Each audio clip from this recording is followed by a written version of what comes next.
दोस्तों नमस्कार। सृजन सिविल सर्विसेज के इस ऑनलाइन प्लेटफॉर्म में आपका एक बार पुनः स्वागत है। दोस्तों, जैसा कि हम ज्योग्राफी सीरीज के अंतर्गत इंडियन ज्योग्राफी का अध्ययन कर रहे हैं और उसमें हमने पिछले वीडियो में आपको बताया भारत के भौतिक विभाजन अर्थात भू आकृत प्रदेश के विषय में। हमने इससे पहले भारत एक परिचय पढ़ा जिसके अंतर्गत हमने लगभग 20 वीडियोस के आसपास हमने उस पर स्टडी किया, उस पर हमने डिटेल में बात की। आप प्लेलिस्ट में जाके उसको आराम से आसानी से देख सकते हैं। तो दोस्तों, हम अपने दूसरे टॉपिक में जो कि भारत का भू आकृत प्रदेश है, आज ये दूसरा चैप्टर है। पिछले वीडियो में मैंने आपको बताया था कि भारत को कुल 4 भौतिक प्रदेशों में विभाजित कर सकते हैं, जिसमें से जो पहला था वो उत्तर भारत का पर्वतीय क्षेत्र जिसे हम हिमालय कहते हैं, उसके विषय में हम चर्चा कर रहे हैं। जैसा कि आप स्क्रीन में देख रहे होंगे, आपको एक फिगर इंडिकेट हो रहा होगा कि इंडिया के मैप में हिमालय पर्वत उत्तर में जो दिखाया गया है, हम उसी हिमालय पर्वत के विषय में आज बात करेंगे कि उस हिमालय पर्वत का निर्माण कैसे हुआ और क्या क्या प्रक्रियाएं कैसे कैसे उसके विषय में जो जानकारी है। तो हम आइए शुरू करते हैं बिना किसी टाइम को खराब किए हुए और बिना अपना समय बर्बाद किए हुए सीधी बात नो बकवास के अंतर्गत सीधे हम टॉपिक पे चलते हैं। तो दोस्तों, यदि हिमालय पर्वत के निर्माण की बात करें तो इसके लिए कुल 4 चीजों की आपको आवश्यकता होगी। मैं यहां इंडिकेट कर दे रहा हूं। सबसे पहले तो आपको जो जानकारी होनी चाहिए, वैगनर, ये एक वैगनर महोदय थे।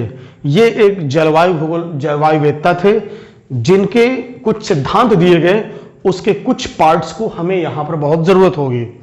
दूसरा पोर्शन जो आपका है भूसन्नति, ये दिया गया था कोबर के द्वारा। हालांकि भूसन्नति जो शब्द है उसका पहला उल्लेख जो मिलता है वो डाला के द्वारा लगता है, लेकिन डाला एक भूगोलवेत्ता थे, लेकिन यहां पर कोबर के भूसन्नति की बात होगी। जो तीसरे सिद्धांत की बात होगी वो होगी प्लेट टेक्टोनिक।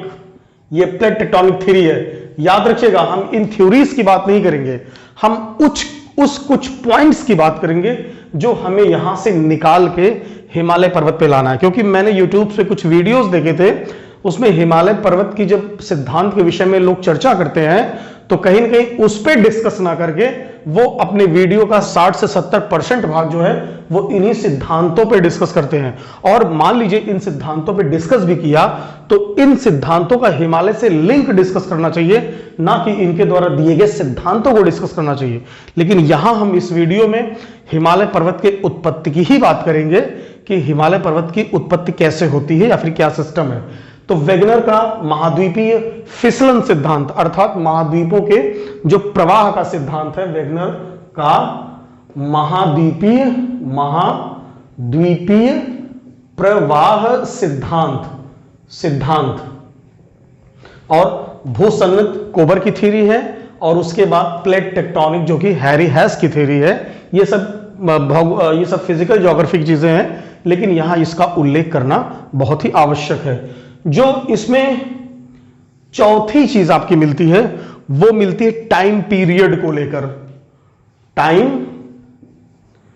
पीरियड, जैसे आपने सुना होगा कार्बोनिफेरस युग, आपने सुना होगा आर्कियन युग, सेनोजोइक, टर्शियर युग।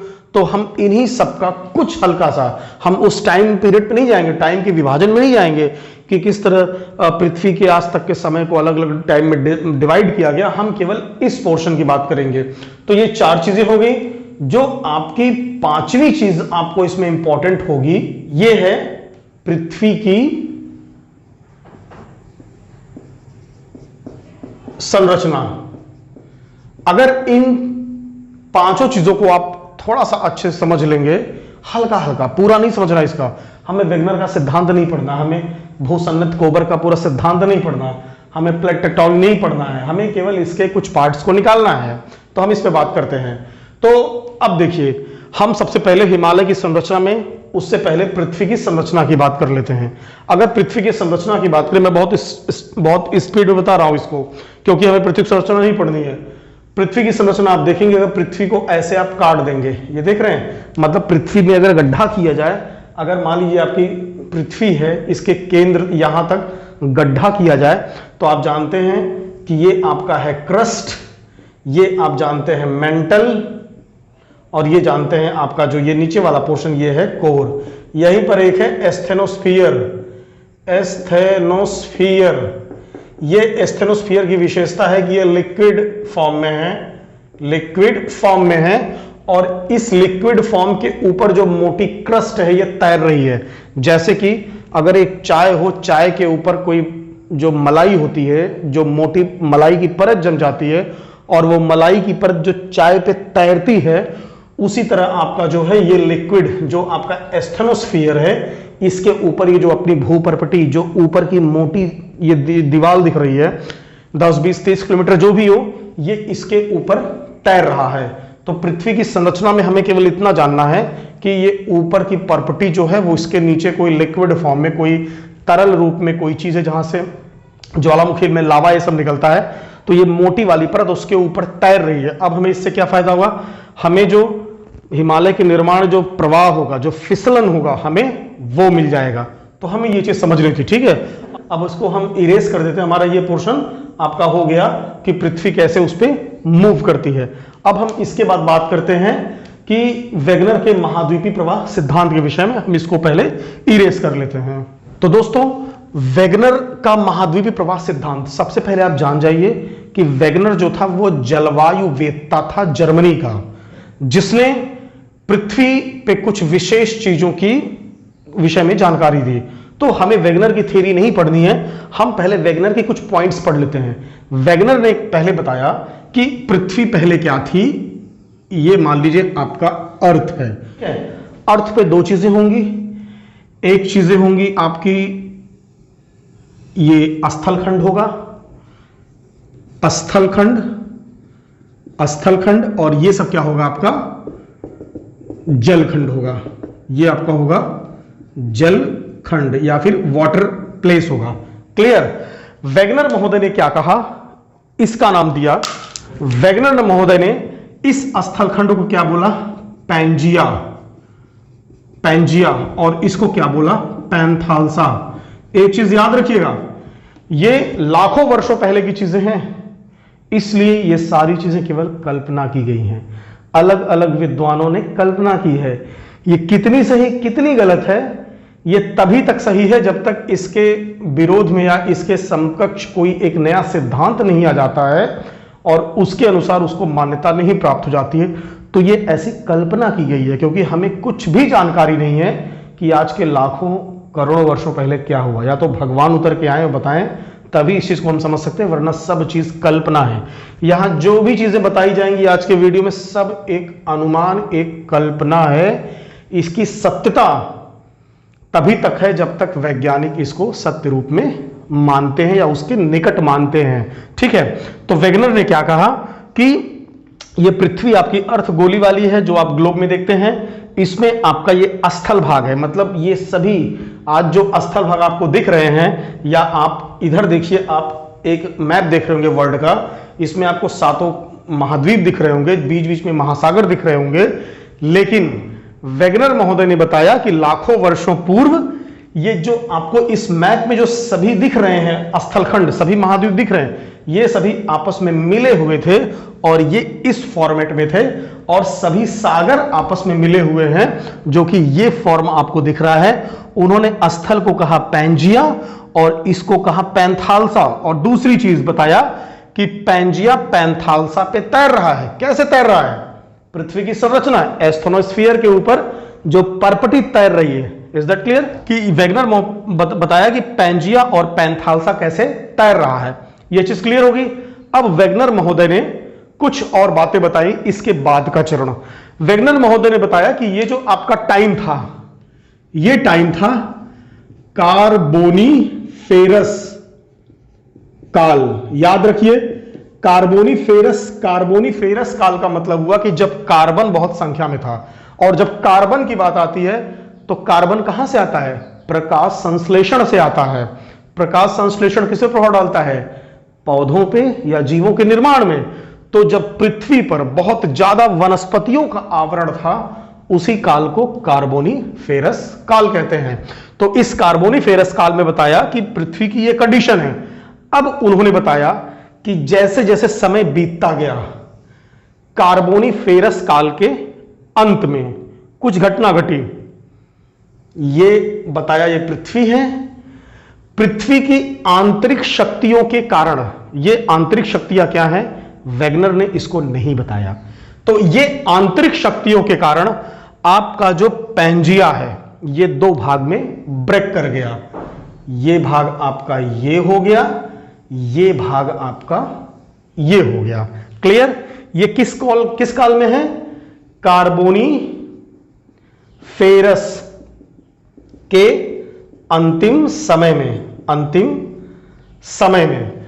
अब इन्होंने बताया कि जो भाग डिवाइड हुआ उसको 3 नाम दिया। ये पूरा आपका पैंजिया है, इसको उन्होंने क्या नाम दिया? इसको नाम दिया अंगारा लैंड। इसको नाम दिया क्या? गोंडवाना लैंड। और जो बीच का भाग था, ये बीच का भाग, ये सब पूरा क्या हो जाएगा? ये सागर हो जाएगा। क्लियर? ये जो बीच का भाग आपका है, ये बीच का भाग, इसे नाम दिया उन्होंने टेथिस सागर। और जो ये किनारे का पूरा भाग है, इसको उन्होंने क्या कहा? प्रशांत महासागर। जैसे सभी जल का, जैसे सभी स्थल, सभी महाद्वीपों के स्थल का ओरिजिन आपका पैंजिया है, वैसे ही सभी सागरों का ओरिजिन आपका क्या है? प्रशांत महासागर और टेथिस सागर। और प्रशांत महासागर किससे आया है? पैंथालसा से आया है, पैंजिया के आंतरिक शक्तियों के टूटने के कारण। तो अब हिमालय पर्वत के निर्माण में हमें क्या चाहिए? हिमालय पर्वत के निर्माण में हमें चाहिए कि, बात करेंगे अभी, हिमालय पर्वत के निर्माण में हमें चाहिए टेथिस सागर। टेथिस, हमें इससे क्या मिला? हमें वेगनर से क्या मिला? टेथिस सागर। टेथिस सागर मिला। क्लियर? हमें इससे क्या मिला? प्लेट का तैरना। प्लेट शब्द कहां आया मैं आपको ये बताऊंगा अभी। ये प्लेट का तैरना मिल गया। अब हमें जो आएगा एक बात निर्माण में कि इन प्लेटों के गति की बात आएगी। अब इसी सेक्टर में हम आगे बढ़ते हैं। जब यही सेक्टर आपका थोड़ा सा आगे बढ़ेगा तो वेगनर ने बताया कि जैसे समय बीतता गया, समय जैसे व्यतीत होता गया, ये भी, इसमें भी ब्रेकिंग हुई, ये भी कुछ भागों में टूट गया। ये भाग कौन से थे? ये भाग आपके ये और ये थे। जैसे उन्होंने बताया कि ये आपका पूरा अर्थ है, ये आपका जो है अंगारा लैंड। अंगारा लैंड भी 3 भाग में आपका टूटा। ये आपका हो गया क्या? ये आपका हो गया नॉर्थ अमेरिका। ये आपका क्या हो गया? ये आपका यूरोप। और ये क्या हो गया आपका? रूस, मतलब एशिया का रूस वाला भाग। अब ध्यान दीजिएगा, इसी को बोलते हैं यूरेशिया। अब ये वाला जो पोर्शन है आपका गोंडवाना लैंड वाला भाग है। ये गोंडवाना लैंड वाला भाग आपका जो है, ये अगर ये 3 भाग में टूटा, ये है दक्षिण अमेरिका, और ये आपका है, ये आपका हो गया अफ्रीका, और ये आपका हो गया भारत। इसी भारत से कट के क्या निकला? ऑस्ट्रेलिया। और ये वाला पोर्शन आपका अंटार्कटिका। मैं आपको स्क्रीन पे एक वर्ल्ड का मैप दिखा रहा हूं। इस वर्ल्ड के मैप को आप देखिए और उस मैप से मिलाइए। देख रहे हैं, जब ये अंगारा लैंड, गोंडवाना लैंड टूटा तो ये कंडीशन इसकी हुई। क्लियर? नॉर्थ अमेरिका, यूरोप, ये पोर्शन। अब आप ध्यान दीजिए, वेगनर ने क्या बताया? वेगनर ने बताया कि ये प्लेटें 2 दिशाओं में गति की। वो दिशाएं कौन थी? वो दिशाएं थी, इन्होंने कहा कि इस दिशा में क्यों गति की? पृथ्वी और सूर्य के आकर्षण शक्ति के कारण। क्लियर? ज्वारीय शक्ति के कारण ये प्लेटें इस दिशा में गति की, और प्लवन और आर्किमिडीज के सिद्धांत के कारण ये प्लेटें इस दिशा में गति की। अब हमें यही चीज समझना है। तो हम अब प्लेटों की गति हो गई, ये वैगनर का सिद्धांत और पृथ्वी की संरचना, इन दोनों से हमने इन काफी चीजों को सीख लिया कि कैसे हमारा वर्तमान भूखंड इस रूप में आया। हमको इसी दोनों भूखंड के बीच में डिस्कस करना है कि ये ऐसे जा रहा है और कैसे क्या है, यही चीजें बात करनी है। तो हम फिर इसको इरेज कर लेते हैं और इन टॉपिक्स पे आगे बढ़ते हैं। अब देखिए हिमालय की संरचना बहुत आसान होगी, अब आप समझेंगे कि ये कितनी आसान चीज है। हम इसको इरेज कर लेते हैं फिर बात करते हैं। दोस्तों अब हम बात करते हैं आपके प्लेट टेक्टोनिक थ्योरी की। हमें इसमें कुछ पढ़ना नहीं है, वो चीजें जो प्लेट टेक्टोनिक में है हमें क्या पढ़ना। देखिए प्लेट टेक्टोनिक थ्योरी में ये बताई गई है कि पृथ्वी पे कुल 6 बड़ी और लगभग 20 छोटी प्लेटें हैं जो अलग अलग दिशा में गति करती हैं। इसमें क्या बताया गया है, देखिए ये आपका अफ्रीका है, ये आपका इंडिया है, इंडिया का पोर्शन प्रायद्वीप वाला, यहां मैं इंडिया का मैप नहीं बना रहा हूं। ये आपका बताया गया है यूरेशिया की प्लेटें, ठीक है। प्लेट टेक्टोनिक में बताया गया है कि जो भारत की प्लेट है वो इस दिशा में गति कर रही है और जो यूरोप की प्लेट है उसका ये भाग इस दिशा में गति कर रहा है, लेकिन ये भाग इस दिशा में गति कर रहा है। ध्यान दीजिएगा, जब भी प्लेट टेक्टोनिक थ्योरी की कमियों के बारे में या उसकी आलोचना के बारे में आप बात आता है तो वहां यह मेंशन होता है कि प्लेट टेक्टोनिक थ्योरी की कुछ बातें समझ से परे हैं कि कैसे एक ही महाद्वीप का यह भाग इधर गति करेगा और यह भाग इधर गति करेगा। दूसरी चीज, प्लेट टेक्टोनिक थ्योरी महाद्वीपों के आंतरिक भागों में जो पर्वत हैं उसका विवेचना नहीं कर पाता है, जैसे अफ्रीका का ड्रेकेंसबर्ग पर्वत है। खैर बहुत डिटेल की बात है, वो आपको मैं वहां डिस्कस नहीं करूंगा। तो प्लेट टेक्टोनिक थ्योरी में बताया गया है कि यह गति तो यहां कर रही है, वैगनर वाले में भी कहा गया था, लेकिन जो प्लेट टेक्टोनिक में बताया गया है कि जो अगर यूरोप की प्लेट की बात करें तो वो इधर गति कर रहा है, ये इधर गति कर रहा है और इसी के बीच में आपका टेथिस सागर है और यहीं से हिमालय का निर्माण आपका शुरू होगा। तो हमारा प्लेट टेक्टोनिक थ्योरी का भी काम खत्म कि ये कैसे इधर गति करता है, ये कैसे इधर गति करता है, ठीक है। तो ये रूल हमने यूज कर लिया, ये रूल यूज कर लिया, ये रूल यूज कर लिया। अब हम बात करते हैं टाइम पीरियड की।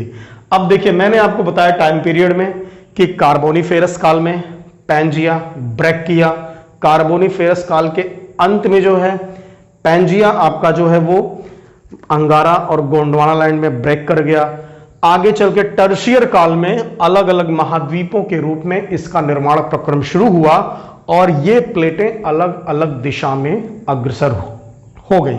अब देखिए मान लीजिए कि एक बाल्टी पानी भरा हुआ है, टब में पानी भरा हुआ है, उसमें बर्फ के 6 टुकड़े हैं जो प्लेट के रूप में तैर रहे हैं, या फिर मान लीजिए 6 बर्फ के टुकड़े तैर रहे हैं। क्या उसमें क्या होगा कि 2 बर्फ आपस में टकरा सकते हैं या फिर 2 बर्फ एक दूसरे से दूर भी जा रहे हो। जैसे मान लीजिए कि ये बर्फ, ये 3 बर्फ है, अगर ये 2 बर्फ आपस में टकराएंगे नजदीक आके तो आप देखेंगे ये बर्फ इन दोनों की दूरी बढ़ रही है ना, तो ये 2 प्लेटें या तो नजदीक आ रही हैं या तो 2 प्लेटें दूर जा रही हैं या तो वो बगल से निकल जा रही हैं। हमने क्या बताया कि भारत के संदर्भ में देखा जाए तो जो भारत का दक्षिण का प्रायद्वीपीय भाग है और जो चीन यूरोप वाला भाग है ये दोनों आपस में निकट आ रहे हैं। और ये काम कब हुआ? सेनेजोइक एरा में हुआ, सेनेजोइक के टर्शियर काल में हुआ और टर्शियर काल के जो है ये आगे चल के एक और काल में हुआ। हम इसी काल पे चर्चा कर रहे हैं। तो हमारा ये टाइम पीरियड वाला भी कुछ हद तक कंप्लीट हो गया। अब कोबर के भूसन्निध की बात है तो हिमालय का उत्थान पढ़ने चलते हैं और उसी हिमालय के उत्थान में इन सारी चीजों को हम पढ़ेंगे। तो सबसे पहले हम इसको इरेज कर लेते हैं और एक फिगर बनाते हैं हिमालय का। हमारा लगभग सारी चीजें तो दोस्तों हमने इस फिगर को इरेज करके नया फिगर बना लिया है। तो देखिए हमने 2 फिगर बनाया है, हमें इस फिगर का काम है, लेकिन हम इस फिगर से थोड़ा आपको इंट्रो मिल जाएगा। देखिए ये इंडिया का वर्तमान मैप है, ये आपका चीन, रूस या ये सब वाला एशिया का पार्ट है, हमने ऐसे बना दिया। हिमालय पर्वत यहीं पर है, दिख रहा है जो रेड कलर से है, ये पूरा हिमालय पर्वत है, मतलब कि ये पूरा ऐसे ऐसे ये हिमालय पर्वत है, ये मैंने बना दिया। टेथिस सागर यहीं पहले था, मतलब कि जो ब्लू रंग से दिख रहा है ये पूरा टेथिस सागर था और इसी टेथिस सागर पर हिमालय पर्वत का निर्माण हुआ। अब इसके संरचनात्मक मैप को देखने चलते हैं हम इस कंडीशन में। देखिए, ये भारत का प्रायद्वीप प्लेट है, ये यूरेशिया प्लेट है, चीन वाला। क्लियर? प्लेट टेक्टोनिक थ्योरी याद करिए, इसकी दिशा यहां है, जो उसकी कमी थी कि ये ऐसे डायरेक्शन वो ऐसे जाएगा, याद है वीडियो में भी 10 मिनट पहले। तो ये डायरेक्शन हो गया और ये डायरेक्शन आपका हो गया। वैगनर का सिद्धांत कहता है कि महाद्वीपों में फिसलन है, एक दूसरे की तरफ तैरते हैं एस्थनोस्फीयर पे, और यही चीज प्लेट टेक्टोनिक भी कही है कि ये दोनों एक दूसरे की तरफ निकलते हैं। अब प्लेट टेक्टोनिक में 3 प्रकार के प्लेट होते हैं जो एक दूसरे से नजदीक आते हैं, टकराते हैं, टकराने पे विनाश होता है, और जो दूर जाते हैं उनके बीच और स्थान बनता है, तो क्या होता है, क्रिएशन, मतलब संरचना होती है। तो यहां पर प्लेट टेक्टोनिक का ये जो है विनाशात्मक प्लेट किनारा है। अब यहां ध्यान दीजिएगा, बीच में टेथिस सागर है, आपको याद आ रहा होगा, अभी 5 मिनट पहले हमने बात की। भारत का प्रायद्वीप और यूरोपीय प्लेट ये है। ये प्लेट अपेक्षाकृत कठोर प्लेट है और ये अपेक्षाकृत मुलायम प्लेट है। एग्जाम्पल के तौर पे समझिए कि अगर ये लोहे का टुकड़ा है तो ये आपका मिट्टी का टुकड़ा है। Is that clear? ये लोहे का टुकड़ा है तो ये आपका मिट्टी का टुकड़ा है। इसी सिलसिले में हम बात कर रहे हैं। अब ये हमने बनाया है, ये आपका ट्रांस हिमालय का भाग है, अर्थात इस वाले पोर्शन पे ये ट्रांस हिमालय का भाग है। हम यहां ये जो कि ट्रांस हिमालय, ये जो है इसी में से निकला है, लेकिन हिमालय के पहले इसका निर्माण हो चुका है। इससे कुछ नदियां निकलती हैं, सिंधु, सतलज और उसके बाद ये निकलती है ब्रह्मपुत्र। क्लियर? ये तीनों नदियां निकलती हैं। इसका मतलब ये हिमालय के पहले की नदियां हैं, इसे पूर्ववर्ती नदी कह सकते हैं, हिमालय की पूर्ववर्ती नदी। ये चीज मिल गई। अब देखिए, ये प्रायद्वीप प्लेट है, मैंने बताया था ना, ये पठार है। पठार क्या होता है? समतल होता है, ऊंचा होता है? ऊंचा होता है। पठार तो ऐसे ही तो होता है, तो यहां से भी नदियां निकलती होंगी। तो अब देखिए, हमें अपने काम की चीज मिल गई।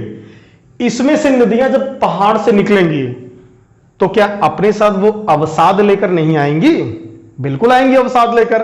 भाई, जब नदी ऐसे बहेगी तो अपने साथ बालू, कंकड़, मिट्टी जो भी रहेगी बहाकर इसी में ले आएगी। इसी तरह जब यहां से नदियां निकलेंगी, कुछ नदियां, सभी नहीं, चंबल, ये सारी नदियां, कुछ नदियां, उस पर हमें नाम नहीं जाना है, तो ये सारी भी तो यहीं पर जाके गिराएंगी। तो अब इसकी कंडीशन देखिए क्या हो गया। इसके स्थान पे हम बनाते हैं एक दूसरा मैप, और वहीं से कोबर की भूसन्नति का रोल आपका शुरू होता है।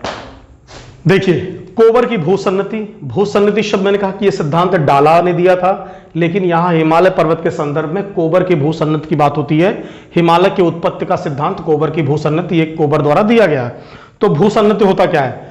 तो भूसन्नति क्या होता है कि भूसन्नति दो खंडों के बीच एक पतला सकरा भाग होता है। जैसे ये कोई आपका ऊंचा वाला भाग है, मान लीजिए ये ऊंचा महास्थल भाग है, ये भी आपका ऊंचा वाला स्थल भाग है, और बीच में क्या है, कोई सागर है। ये सागर कौन सा हो गया? टेथिस सागर हो गया।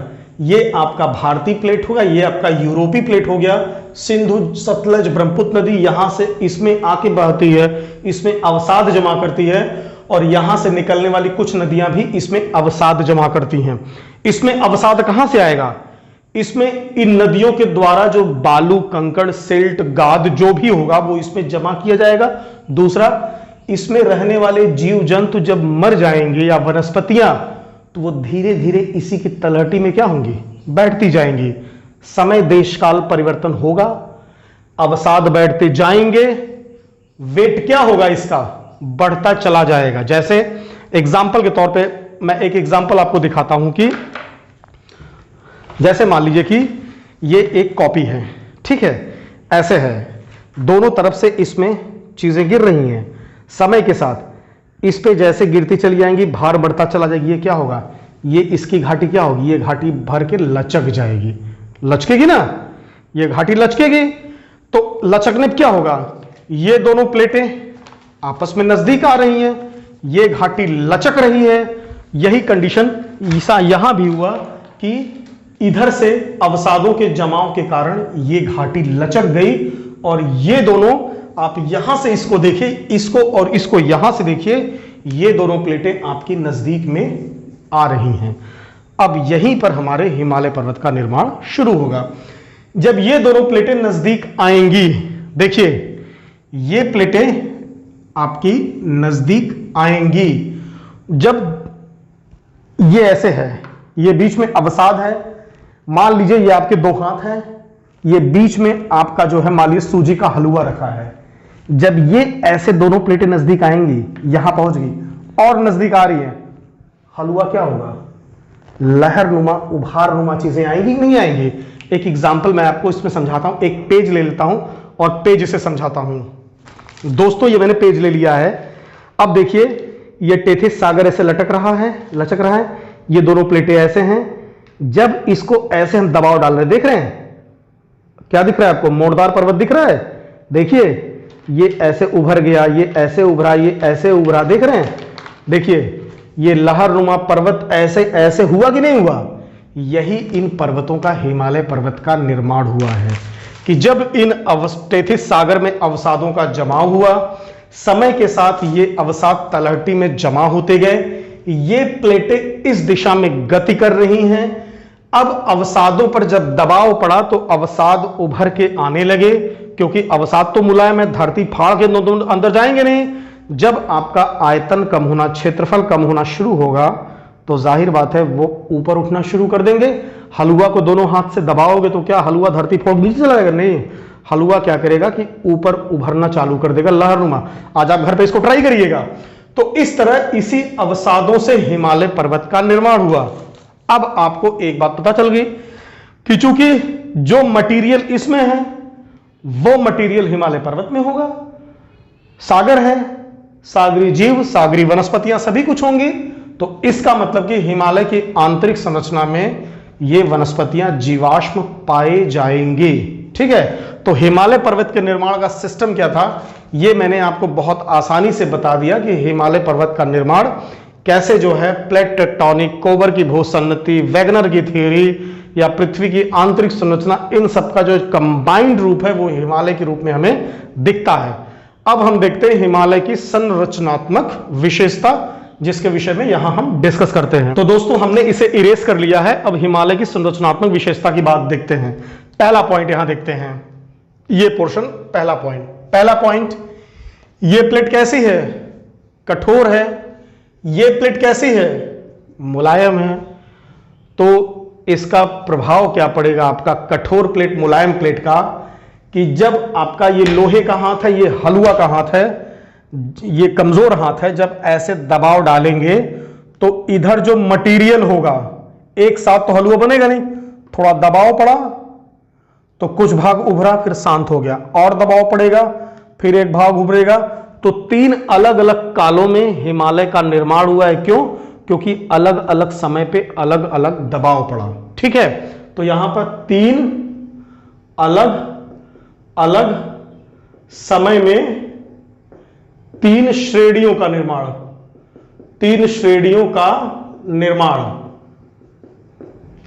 क्लियर?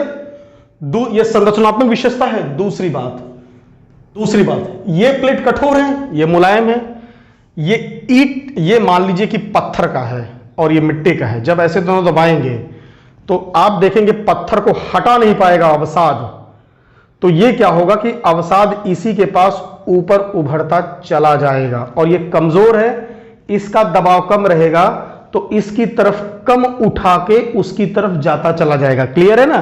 तो इसलिए आप देखेंगे कि जो उत्तर की तरफ है, यहां हिमालय ज्यादा ऊंचा है, उसके बाद वाला मध्य हिमालय कम ऊंचा है और शिवालिक उससे भी कम ऊंचा है। तो आप देखेंगे इसको उत्तर की तरफ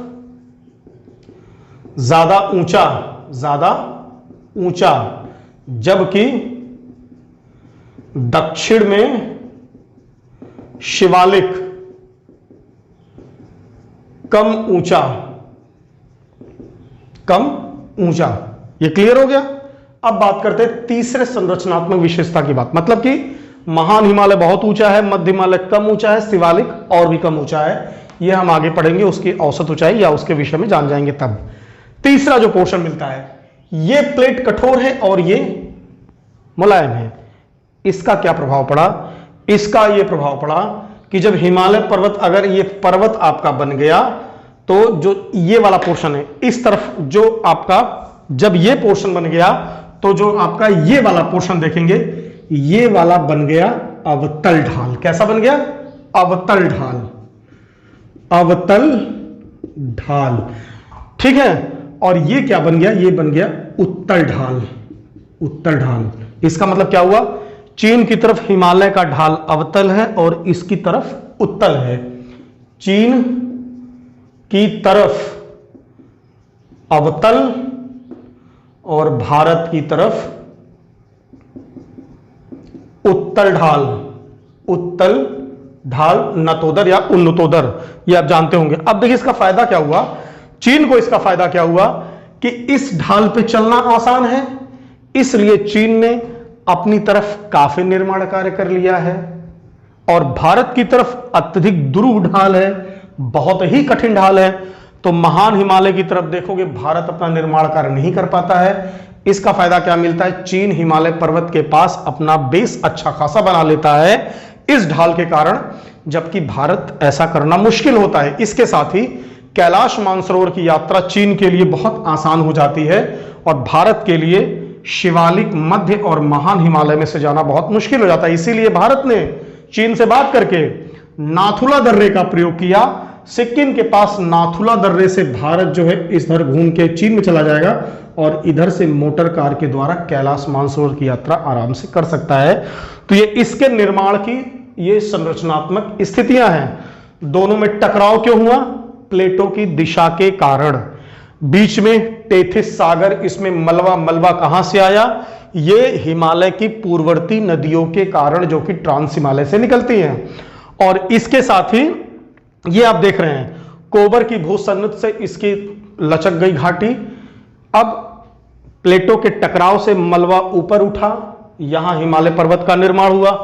3 अलग अलग कालखंडों में यह निर्माण हुआ, तो इसलिए ये चीजें हुई हैं। अब एक और चीज पढ़ लेते हैं। ये बताइए कि जैसे मान लीजिए कि मैं अगर ऐसे दबाव डालूं किसी पे, आप सामने खड़े, मैं आप पे ऐसे दबाव डाल रहा हूं, ताकत कहां ज्यादा लगेगी? इस बीच के पोर्शन में कि इस किनारे के पोर्शन में? सोचिए, जस्ट थिंक। बीच में लगेगी, तब क्या होगा? देखिए, जब बीच के पोर्शन में ताकत लगा तो मलबा तो पूरा खिसक गया, लेकिन इन कंधों पर क्या हुआ? क्या ताकत ज्यादा लगा? नहीं लगा। तो उसका परिणाम क्या हुआ? उसका परिणाम यह हुआ कि यह पोर्शन इधर आ जाएगा, क्योंकि यहां ताकत लग नहीं पाएगा, बह के इधर चलाएगा, कुछ ये इधर चलाएगा। तो आप क्या देखते हैं इससे आप देखते हैं कि हिमालय पर्वत में 2 मोड़ मिलते हैं, दोनों, एक जम्मू कश्मीर के पास और एक आपका पूर्वांचल की पहाड़ियों के पास। ये मोड़ हमें क्या दिखते हैं? चौथा पोर्शन है, 2 टर्न मिलते हैं। हेयर पिन जो बाल में पिन लगाते हैं वो ऐसे मुड़ा रहता है ना, हेयर पिन की तरह 2 टर्न मिलते हैं। ये 2 मोड़ हैं। ये पहला कौन है? पहला मिलता है जम्मू एंड कश्मीर के पास। ये कौन सा है? जो अफगानिस्तान पाकिस्तान में हिंदुकुश पर्वत के नाम से ऐसे मुड़ जाता है। और दूसरा कौन सा है? दूसरा है आपका अरुणाचल प्रदेश के पास, जो मोड़ टर्न होता है, जो कि म्यांमार में अराकोमियोमा श्रेणियों के रूप में जो है वो आपका टर्न कर जाता है म्यांमार की तरफ। अरुणाचल से मुड़ाओ, अरुणाचल से मुड़ाओ। ये आपका जो है हिमालय पर्वत का आपका निर्माण था। हिमालय पर्वत का निर्माण कैसे हुआ, किस प्रक्रिया में हुआ, प्लेटों की विशेषता कैसे थी? इन प्लेटों की विशेषता के कारण 4 संरचनात्मक रूप मिलते हैं।